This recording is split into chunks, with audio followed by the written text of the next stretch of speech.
Hi there, this is Matt with State of Flux, here with a review for Captain America, Brave New World, or as I've been calling it, Oops, All Hulks, because this is a stealth direct sequel to The Incredible Hulk, which is an interesting choice for a Captain America movie. And I'm going to be upfront with my non-spoiler stuff in the front of this, and then I'm going to dip into the spoilery stuff in the back half of the review, because I think there's some pretty interesting and engaging stuff to talk about, but it's more of the spoilery things. That being said, the biggest spoiler this film really truly has to offer was ruined in all of the marketing when they decided to focus on getting butts and seats and reveal that Thaddeus Ross is the Red Hulk and that the Red Hulk is in this movie. Because when you're actually getting down to the nitty-gritty of this film, that is something that the film tries to conceal from you for a very long part of the runtime. Yet, without the, inclusion of Red Hulk, I don't really know how you sell this movie because of the type of movie it is. I can get where you're a marketer and you're like, we have to sell this movie some way, and this is the biggest selling point we've got. I don't know what you have here besides this, because this is your movie. That being said, if you spoil that, it makes the movie far less potent, and I think that's where you're getting some of the vitriolic response to the film online, besides the people who are armchair critics complaining about how the visual effects don't look good and all this kind of stuff. I find those arguments pretty dismissible. Yes, some things don't look great. No special effects truly age well, even practical effects, though I do think those age better. And yes, would I prefer them to not shoot on green screens? Of course. But ultimately what we get is what we get, and yeah, should we strive for more? Absolutely, but I'm not going to ding an entire film because of the presentation of a couple shoddy green screen shots and or visual effects shots. So I find that those complaints to be pretty invalid. One of the complaints that is pretty valid is that you go to this movie expecting Captain America, and while Captain America is present throughout the film, he doesn't really take ownership of his own movie until the final act. And I'll give a good comparison to that shortly, but what I'm going to talk about first is how the first character you're introduced to, or reintroduced to, is Thaddeus Ross, this time played by Harrison Ford because William Hurt passed away between this film and his previous entry, which was Black Widow. Harrison Ford takes over the role, and Thaddeus Ross is given center stage. He is truly the thing the movie is about. And in a lot of ways, he's the main character. He's the one with the most fleshed out character, the biggest character motivation, the biggest sense of change goes throughout the film when it's focused on him. Sorry, if you're hearing like crackling sounds in the background, this is the moment my turtle decided to try and start digging, and so I do apologize for that. Regardless, once Captain America is introduced, you are given his character a presentation through a relatively dismissible but admittedly neat action scene to showcase your hero. And the last film in the Marvel Universe that kind of did this exact same strategy was, weirdly enough, Black Panther. Black Panther had the really interesting opening, sort of mostly political in nature intro before launching into a relatively stagnant but kind of cool action scene that set up what the character is capable of doing without learning anything about said character. But where Black Panther and this film differ is that Black Panther spends the next 3 scenes of that film having your character of T'Challa with 3 different characters in 3 different scenes that really explain what the themes of the film are going to be, setting up their ideology versus his ideology, and the strength of what his character is going to accomplish and go through conversation and character setup. Where this film differs is we don't get that scene with Sam Wilson in this film until an hour after that opening action beat. The film never really concerns itself with the Captain America of it all until it's thrust upon us in the final half hour of the movie. Which is strange, and I think this is the biggest difference between this installment and the other installments of the Captain America films. Those films having been written by Marcus and McFeely, who also wrote Thor: The Dark World, but the last two Avenger films, I think, are the real backbone of the MCU that people love and remember. Marcus and McFeely wrote most of the absolute best Avenger-related movies, or not so much Avenger, but like Thanos or character-centric movies that were so indebted to that story of the Infinity Gauntlet. Their absence here is really truly felt, and I think what they were good at was, in most of these movies, you tell a story because you want to see a character grow and change. But Captain America is kind of unique in that he was a character in Steve Rogers who wasn't somebody who grew and changed so much. What the Captain America movies did was present you a character of absolute virtue, and those movies tested that virtue with each of the Captain America films, either how he was tested as the virtuous good of the past, the virtuous good of the present, and how that interacts with a team setting when he's part of the Avengers in Civil War. You got the test of Cap's virtue, and that is what made them compelling.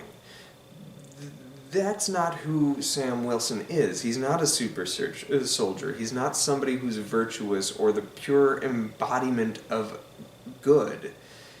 He's a man in this world of gods and monsters, right? And that's what makes his character interesting and compelling, but the film never truly explores that until the last half hour. And in doing so, you don't set up the difference of Captain America's until that point.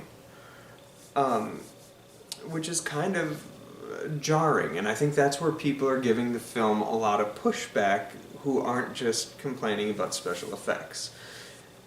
But all of that is to say, stepping aside from the Cap of it all, this is a really good sequel to The Incredible Hulk that picks up a lot of those story threads not yet explored, i.e. we don't touch on Banner too much, and we spend our time focused instead on the characters that have kind of got lost in the shuffle, some of the good and some of the bad, and this film defines Thaddeus Ross in a way that none of the films have cared to do so in the past. Harrison Ford gives a solid performance, however I do think he's miscast. I also will say that I don't think William Hurt would have been right for this role either. This film would have required somebody maybe more like J.K. Simmons. I think Harrison Ford, maybe in his prime, could have done this. Choosing an 85-year-old man to be the embodiment of piss and vinegar in your movie isn't necessarily the choice I would have gone with, and his tendency to over-enunciate mumble growl gets kind of a lot at times, and you can really see his declining energy, and this is a role that requires a lot of energy. That said, I did like Harrison Ford, and his final scene in the film, I think, is his strongest scene, not only in the whole of the movie, but one of the strongest scenes I've seen him do in the past decade. He is a good actor. And that's something that's kind of forgotten over time because you're so caught by his magnetic charisma, you forget that he's actually really capable of delivering some good pathos. And he's really quite good in the end of this film. As I say, I would have liked to have seen somebody maybe a touch younger and with a little bit more energy, but what he does give us ultimately is good, and I'm curious to see if that gets explored further later on. I did like some of the side characters that were surrounding the film and whatnot. They reuse a character from Falcon and the Winter Soldier in much the same way they did in that movie, or that TV show, the Isaiah Bradley character. And he's such an interesting and compelling character. I think he could own his own movie, and I would like to maybe see a 70s flashback film to him. And it's unfortunate that we've spent 2 stories now where he's just a man in prison kind of thing, or a man shunted to the side and forgotten, and that's not really helpful. That said, I love the actor playing him, and I love that character, and I want to see him fully and firmly explored. Giancarlo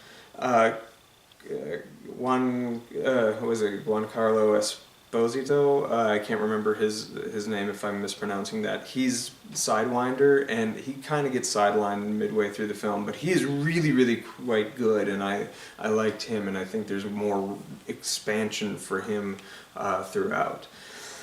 I liked this movie. I do think it's the weakest of the Captain America films, but I also think that's kind of a high bar set. All 3 of those movies are really quite good, and I think inarguably that was the best solo trilogy of the original phase of films, without question. The fact that this doesn't stand shoulder to shoulder to that is, I think, more to do with the shift in writing and the lack of a focus on a central character or a central through line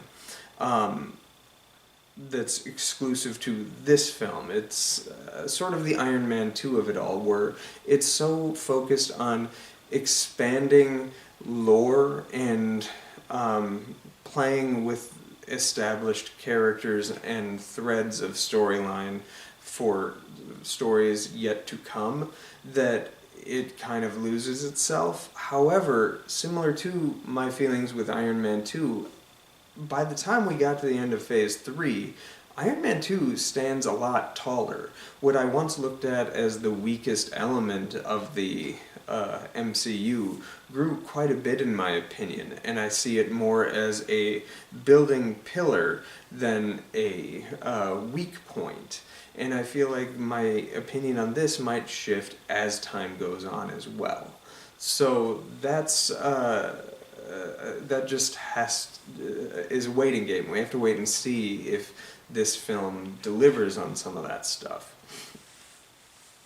I give the film 3 out of 4 stars. I like it. I do think it's worth your time. If you're not feeling going to the theater to see this, maybe give it a shot. I think you might like it more than the naysayers online, who probably have a more political take on some of the things than they're willing to admit or address, or they are literally just getting upset about superfluous visuals when Marvel and like even in the days of Stan Lee never concerned himself with the look of the things so much as he concerned himself with the story of the things. And it's the story and the characters you should be taking ownership of and following rather than the spectacle of it all. Would I like all of that to be great, and has it all been great in the past? Absolutely. I think even like Guardians of the Galaxy a year and a half ago is a prime example of spectacle done right in the MCU. But you're working with different filmmakers every time, and not everybody is as good at telling those components of story. I think what this thing does is set up a political thriller kind of in a more robust, Hulky kind of way. And if you really liked The Incredible Hulk, you're going to love this, because it's infinitely better than that film. As I say, 3 out of 4 stars. I liked it. I'm going to touch on some more spoiler stuff in the back half here, so this is the time to hop off. In 3, 2, 1, the scene where Cap really comes into his own isn't until Bucky shows up towards the back half of the film. He comes in for a scene that is really quite good, and you miss their connection and the connection of these two characters that you don't realize is missing until it's brought back in front of your attention. And it's Bucky that helps define for the audience what makes Captain America special. that's where I struggle a bit, because while it's good for Cap to hear that from somebody that is also a super soldier, the stand-in for Steve Rogers in this film, it would have been nice if Sam discovered that on his own. Something strange with that scene that did I miss something, is they kept talking about Bucky as if he was a political character, and then ended the conversation with him going off to apply to be a congressman or something, and I'm like, what? Like, A, I don't buy it from the character established in the MCU film specific, and B, like, what? Did they set this up at all? I don't recall that in Falcon and the Winter Soldier, and I haven't watched all of the TV shows and stuff like that, so maybe there's something in there that I missed, and please let me know if that's out there, but I thought that was just unusual and strange. I liked the new Falcon character. I thought he was good. He didn't really get a whole lot of chance to develop his own character, but I thought he played off of Sam Wilson quite well. Anthony Mackie, as always, is quite good. But they introduced a new kind of Black Widow character, and she did nothing for me. And it's nothing to do with her. She was well acted, but I don't know why that story's present. I thought it was like, oh, so like the widows are always the mysterious ones. You don't know if they're going to be a good guy or a bad guy. They pretty much instantly drop any notion of what side she's going to be on the moment she's introduced, and offers no real impact to literally anything that happens. And as far as like I'm pretty well read. I've read a lot of these comics. I don't recall that character existing, or if she did, she had no meaningful impact on any stories that I've read. So maybe she's an existing character, and maybe she's a beloved one at that, but besides Widow and Natasha Romanoff and Yelena, I'm not familiar with too many of the Widow characters. So I don't know who this person is, and I'm like, why are we wasting screen time with this person outside of the fact that without her, you really have no female characters? Which I do think is kind of a weakness in the writing. You do kind of lack that element, but she, even present in the film, is completely an afterthought that's like, why is she even here outside of this is probably a studio note? A good portion of the film concerns itself with the notion of rebuilding the Avengers. But while I like that idea, they just keep casually mentioning it, but there's never any time spent on like the idea of who the team will be, who will Sam reach out to, how will this kind of work. It's just casually teased, and that's where I give the Iron Man 2 comparisons. One of the bigger things that I kind of bumped into is a large portion of the dialogue and what you want to think the plot is going to be, but really has no bearing on it, is the fact that this film really keeps teasing adamantium. And you're like, oh, the mutants are coming, but certainly there are no mutants that I know of that are present in this film. And it just feels like more strange advertising for what's to come. But like so much of the dialogue early on and towards the end is like just hitting that adamantium hard, and so much so that when it's mentioned at the very end of the film, they say that adamantium will lead us to a brave new world. And I'm like, is this movie literally like called Captain America Adamantium, because the subtitle being Brave New World, but it has no bearing on this film itself. It's just a concept within the film. It's strange. Yeah, I didn't love that. The other big returning character, I said that Sidewinder got sidelined, and this is a film that kind of was affected not only by the writer's strike, but by the effect that the Phase 5 films were having on the box office. After Spider-Man and Thor, I don't think they had a super big success. Doctor Strange was quite big. So after Doctor Strange, that was a super big success. Certainly Thor was too, but that was diminishing returns compared to the prior Thor film. And then from that, they kind of saw a dip with each one, with the sole exception of Guardians 3. What that ended up happening, or causing, was this effect that people aren't responding to this, and then everything that happened with Jonathan Majors and Kang, they had to, like, suddenly find themselves in a place where they need to rewrite all of it, right? And I feel like this film, I know, got reshot in huge, heavy chunks, and I think that's where they started dipping into stuff that people are like, what is this phase about? People liked Phase 1, Phase 2, Phase 3 because they were building towards something. Everybody knew that it was going to be to Thanos, and that was going to be the end game. We still didn't really get an idea of that, and once Kang was taken off the table, it's like, what is all this for? This is the film that establishes what that stuff is for, but it's at the sacrifice of some of the stuff they already filmed and the script that had prior to been written. And a great character like Sidewinder basically gets sidelined. But who you bring in instead, and I don't know if he was there from the beginning, but the villain that we get in here is a reprisal of the guy set up at the end of The Incredible Hulk. And they bring back the same actor and stuff like that. It's all interesting and good. And finally, he redeemed, Tim Blake Nelson redeems his performance, because I thought he was real campy in The Incredible Hulk and not in a fun way. Here, he's good. He's a good villain, a relatively good threat. I liked his look. I liked the glowing eye. All of that stuff really worked for me. It felt very 70s Hulk comics. But so much of what's good about this film is Hulk-related, and that shouldn't be in a Captain America film. Even in Captain America Civil War, where you could say that Tony steals a lot of the show, Tony's responses are always in, like, the Captain America of it all, even in the Tony scenes, is reflected, because his virtuous good that is Cap is always being tested even by Iron Man, and Iron Man is constantly in conflict with himself, knowing the virtuous good that Cap is Tony right or wrong? That's where the Civil War comes up. That was what made that interesting, and in here you're not getting that.